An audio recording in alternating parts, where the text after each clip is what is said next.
بسم اللہ الرحمن الرحیم۔ دو تین مختصر سی باتیں ہیں، پھر اس کے بعد اگر کسی صاحب کے ذہن میں کوئی سوال یا الجھن ہوگی تو وہ آ جائے گی۔ پہلی بات تو یہ ہے کہ بہت سے احباب جو ہیں وہ فطرانے کے بارے میں ابھی سے پوچھ رہے ہیں، اور میرا خیال ہے کہ یہ سوال کرنا اس اعتبار سے ٹھیک ہے کہ فطرانے کی رقم یا فطرانے کا جو مال تقسیم کرنا ہوتا ہے اس کے لیے یہ لازمی نہیں ہے کہ وہ عید کے روز یا عید سے ایک دن پہلے خرچ کیا جائے، وہ اس سے بہت دن پہلے بھی نکال کے خرچ کیا جا سکتا ہے، کیونکہ فطرانے کا بنیادی جو مقصد ہے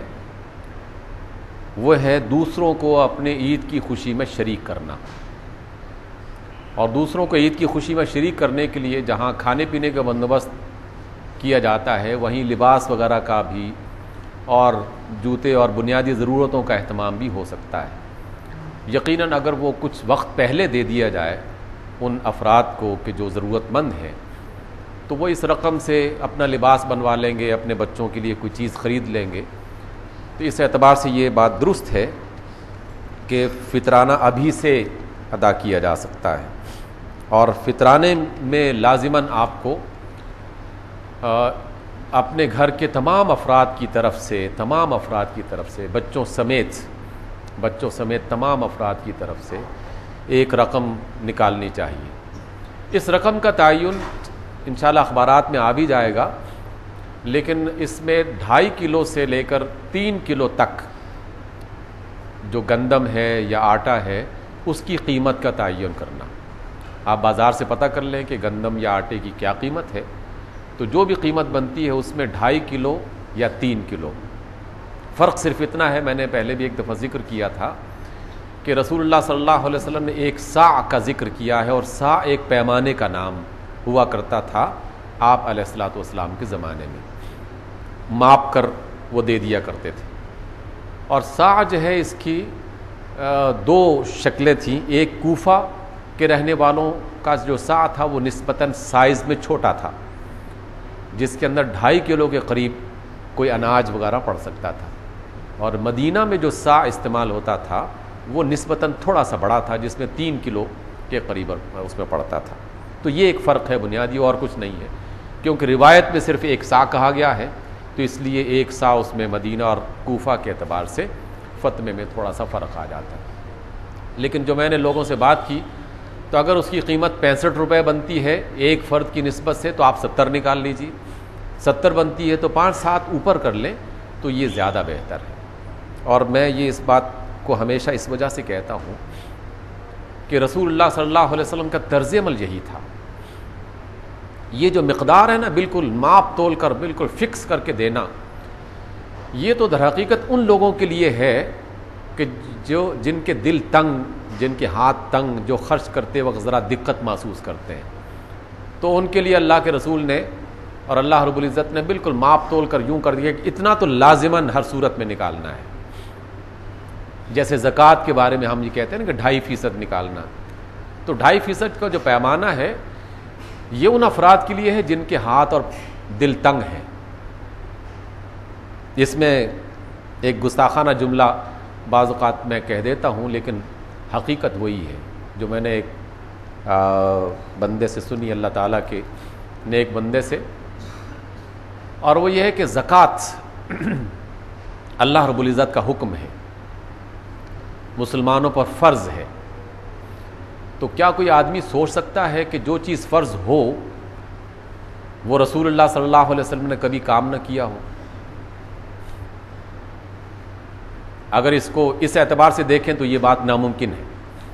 کہ اللہ کے رسول جو لوگوں کے سے کہیں کہ یہ تم پر فرض ہے اور خود اس پر عمل نہ کیا ہو۔ اس کو اگر ایک قانونی اعتبار سے دیکھا جائے تو رسول اللہ صلی اللہ علیہ وسلم نے کبھی زکوٰۃ ادا نہیں کی، قانونی اعتبار سے دیکھا جائے، ظاہراً دیکھا جائے تو آپ علیہ السلام نے کبھی زکوٰۃ ادا نہیں کی۔ لیکن اگر اس کی روح اور حقیقت کے اعتبار سے دیکھا جائے تو پھر وہ جملہ ہمیشہ بہت اچھا لگتا ہے کہ اگر دنیا میں کسی نے زکوٰۃ ادا کی ہے تو وہ آپ ہی نے ادا کی ہے، رسول اللہ صلی اللہ علیہ وسلم ہی نے زکوٰۃ ادا کی ہے، اصل اگر زکوٰۃ جسے کہا جائے، اور وہ یہ ہے کہ جو اللہ کا مال ہے وہ اللہ کے بندوں میں تقسیم کرتے چلے جاؤ، وہ اللہ اور بھیجتا چلا جائے گا، وہ اور دیتے چلے جاؤ۔ گویا کہ اللہ تعالیٰ نے آپ کو ایک امین بنا دیا ہے دولت پر، مال و دولت پر، اور اس امانت کی وجہ سے اللہ رب العزت نے یہ تم پر اور ہم پر کرم فرمائی کی ہے کہ اس نے ہمیں اس قابل سمجھا کہ یہ ایک سیانہ آدمی ہے، اس کو مال دے دو گے تو یہ اللہ کے بندوں میں صحیح طریقے سے خرچ کر دے گا۔ یہ اس بات کی علامت ہے، بالکل اس طرح کہ جیسے گھر میں 2-3 بیٹے ہوں، 2-3 بیٹیاں ہوں، تو باپ رقم کی حفاظت اس کے ذمہ لگاتا ہے جو زیادہ ذہین ہوتا ہے، بچوں کے ذمہ نہیں لگاتا جو اس کو اڑا دیں، ضائع کر دیں۔ تو جس کے ذمے وہ مال و دولت لگا دی جاتی ہے، اس کے ہاتھ میں پکڑا دی جاتی ہے، خزانے کی چابی جس کو دے دی جاتی ہے، تجوری کی چابی جس کو دے دی جاتی ہے، یہ اس کا اعزاز ہوتا ہے کہ مجھے اس قابل سمجھا گیا ہے کہ مجھے خزانے کی اور تجوری کی چابی دے دی گئی ہے۔ تو جس کو اللہ نے مال دیا ہے اسے اللہ تعالیٰ کے احسان ماننا چاہیے کہ اللہ نے ہمیں اس قابل سمجھا ہے کہ مال اس نے ہمیں دیا تاکہ ہم اللہ کے بندوں میں صحیح طریقے سے تقسیم کر سکیں۔ اس لیے ماپ تول کو بالکل کہ کہیں چھٹانک کم یا زیادہ نہ ہو، ایسا نہیں ہے، زیادہ ہونا چاہیے اللہ کے راستے میں دینے کے لیے، اور یہی رسول اللہ صلی اللہ علیہ وسلم کا طرز عمل ہے کہ آپ کے پاس جتنا بھی آتا تھا اپنی ضرورت کے مطابق بہت مناسب کم، اور اکثر کم ہی رکھتے تھے، باقی سب خیرات کر دیا کرتے۔ اس لیے اگر فطرانے کی رقم 65 روپے بنتی ہے تو 70 خرچ کر دیں، 70 بنتی ہے 75 کر دیں، 100 کر دیں، اللہ آپ کو اس میں مزید عطا کرے گا، گھر کے تمام افراد کی طرف سے، بچوں کی طرف سے۔ حتیٰ کہ اگر چاند رات میں اللہ تعالیٰ کوئی کسی کو اولاد عطا کر دیتا ہے تو اس کے ذمے بھی یہ رقم پڑ جاتی ہے، اور اس کے ذمے بھی آپ عید کے دن صبح سویرے اسے خرچ کر دیں۔ اور بعض فقہا نے تو یہاں تک بھی کہا کہ اگر کوئی شخص مہمان بن کے آ گیا ہے تو اس مہمان کے عوض میں بھی یہ رقم دے دی جائے کہ وہ اب آپ کے گھر میں رہ رہا ہے، مہمان اچانک مسافر آیا اور آپ کے گھر میں آ کے اس نے پڑاؤ ڈال دیے، اس کی طرف سے بھی دے دیا جائے۔ ایک تو یہ بات ہو گئی۔ دوسری بات میں نے پچھلی بار بھی کہی تھی کہ اگر کوئی شخص زکوٰۃ کی رقم دیتا ہے تو کیا زکوٰۃ کی رقم سیلاب زدگان کو دی جا سکتی ہے؟ بالکل دی جا سکتی ہے۔ دوبارہ آج بھی سوال کیا گیا، ممکن اس مجلس میں وہ آدمی پھر موجود نہ ہو۔ اور پھر یہ کہ جو ہم روزے کا فدیہ دیتے ہیں تو روزے کا فدیہ کیا یہ بھی سیلاب زدگان کو دیا جا سکتا ہے؟ جی ہاں، روزے کا فدیہ بھی سیلاب زدگان کو دیا جا سکتا ہے۔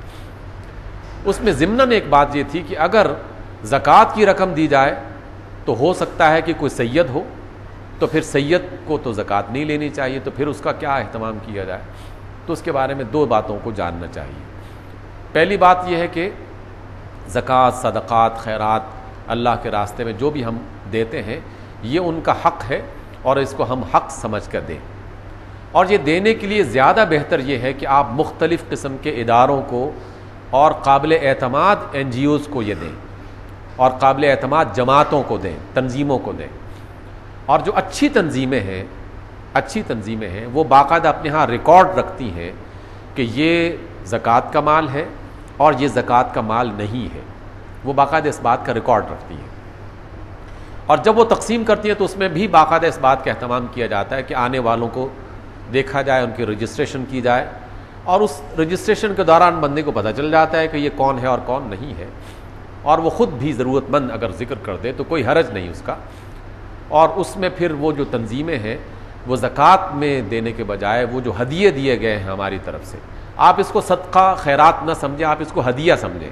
کہ آپ نے اپنے بھائیوں کو ہدیہ دیا، اپنی طرف سے ایک تحفہ دیا ہے کہ وہ مشکل میں تھے اور ہماری طرف سے یہ ہدیہ ہے، تو اس ہدیے کو، تحفے کو ان افراد میں تقسیم کیا جا سکتا ہے۔ اس لیے اس بات کا اہتمام کیا جانا چاہیے۔